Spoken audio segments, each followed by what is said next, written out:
So, you have a website, you took the time to make sure that it's optimized for mobile, visually appealing, and super easy to navigate. But for some reason, you're still not getting any traffic, no one's buying your product or services, and your conversions suck. If this sounds like you, I have put together 10 website hacks.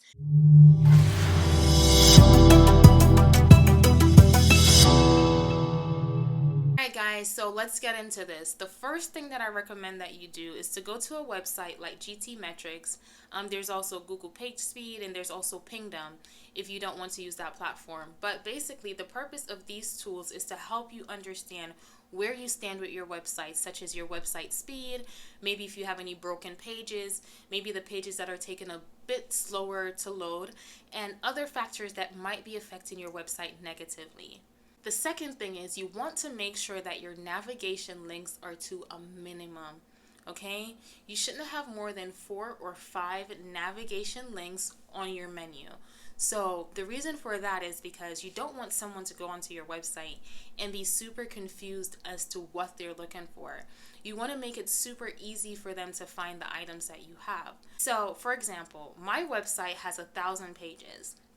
I am not going to list all 1,000 items on the front page of my website because that could be super overwhelming to anyone trying to find my services or even my prices. So I keep it simple by just having a home page, my services page, my blog, and contact.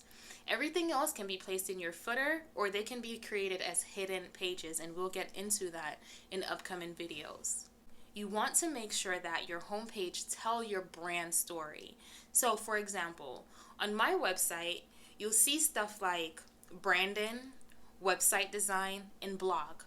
Those 3 are my 3 most offered services. So because of that, I want to make sure that I'm highlighting those on my homepage.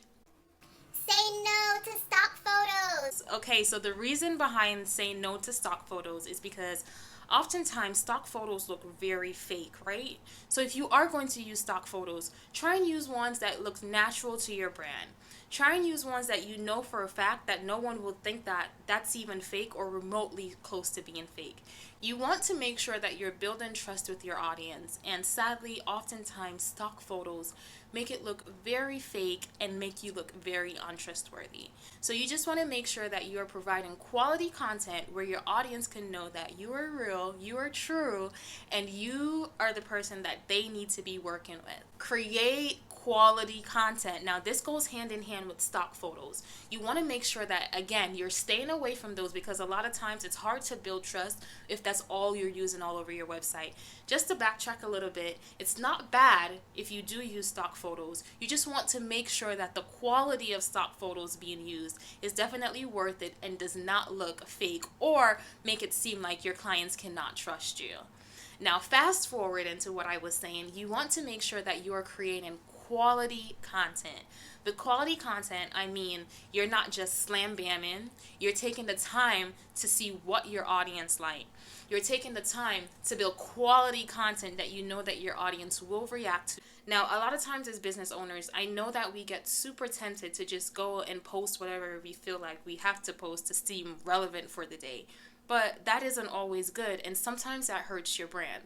So you want to make sure that you're creating quality content that you know your audience is going to click on. Less is more. Oh my gosh, this is probably my favorite one, you guys. And the reason why I say less is more is there's been a lot of times that I go onto people's website or someone will even hire me to create their website. And for some reason, like they just feel like they need all this content to show up on their website. In hindsight, you don't, you guys. Putting too much content will confuse your audience. So you want to make sure that you are using less content and more blogs. So they go hand in hand, right? So I know I say less is more, less is more, less is more. But on the flip side, I'm telling you, write more blogs, write more blogs, write more blogs. And in the next tip, I'll get a little bit more detailed about this. Blog as much as you can. Now I said that I'd get a little bit more detailed on this, and here's why. So basically, the reason why you want to make sure that you are blogging as much as you can is because honestly, it's one of the quickest ways for the search engines to see your website. Now, of course, it gets a little bit more technical where you have to submit your site, you have to put keywords and all that good stuff. But assuming that you have already done all that, you want to make sure that you are writing blogs to make sure that Google is reading your site. Now, picture the social media audience versus Google audience. I'm pretty sure a lot of us would much rather catch that Google audience, but of course, that does not mean that social media is not beneficial to us. A lot of people might get that confused, but I just wanted to clarify that social media is still very powerful when it comes to promoting your content and getting clicks on your content. I am a web designer slash developer, so I don't want to be writing blogs about, let's say, how to cook spaghetti or meatballs, or like how to create a flyer. That's not necessarily the type of content that my audience would be looking for. So I just want to make sure that I'm creating blogs that I know has value for my specific industry. I hope that makes a lot of sense. So following up from the blogging, a tool that's super powerful that I do suggest that you use is called Uber Suggest. Now it's kind of funny that I say suggest that you. Anyways, yes, Uber Suggest basically helps you find specific keywords that your competitors are using. So let's say you go to ubersuggest.com and you put in your competitor's website. They're then able to show you every single keyword that your competitors are using that's allowing them to rank so high on the search engines. So basically, once you have that information, you'll be able to create blogs of your own using those specific keywords to rank maybe higher than your competitors. Now, you won't always rank higher than them. That's just wishful thinking, so to say, but it will get you in a way better standing than you are currently. And last but certainly not least is paid advertising. Now, let's be real. A lot of times as business owners, we do not want to hear about having to pay an additional bill or having to invest in something else, but I promise you, this is one of the best investments that you will possibly make.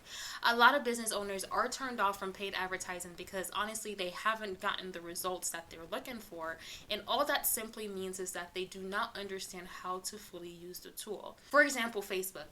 Facebook offers a class that you could take. It literally breaks everything down for you guys, like how to set up your ads, how to target your ads, how to set up your Facebook pixel. It's just like, it's so in-depth, and they actually teach you this stuff. It's just that, you have to take the time to actually learn how to do this to make sure that you're not wasting your money. If you don't have time to do it, hire someone who's, that's their expertise. Hire someone that you know for a fact that you're going to get the results from it if you're unable to. But paid advertising is not dead, you guys. It's not. Alright guys, so those are the 10 website hacks that I have for you. I hope these are very helpful to you. If it was, feel free to thumbs up the video and subscribe. I'll be creating a lot more content. I know I've been a lot quiet. I've been really quiet lately, I should say, but it goes hand in hand with promoting quality content, right? So I knew in my heart that I was not producing quality content. So I wanted to just take a step back, regroup, and then come back at you guys. And I'm really excited about everything that I have to offer to you guys. And yeah, that is it. I will see you guys in the next video. Bye now.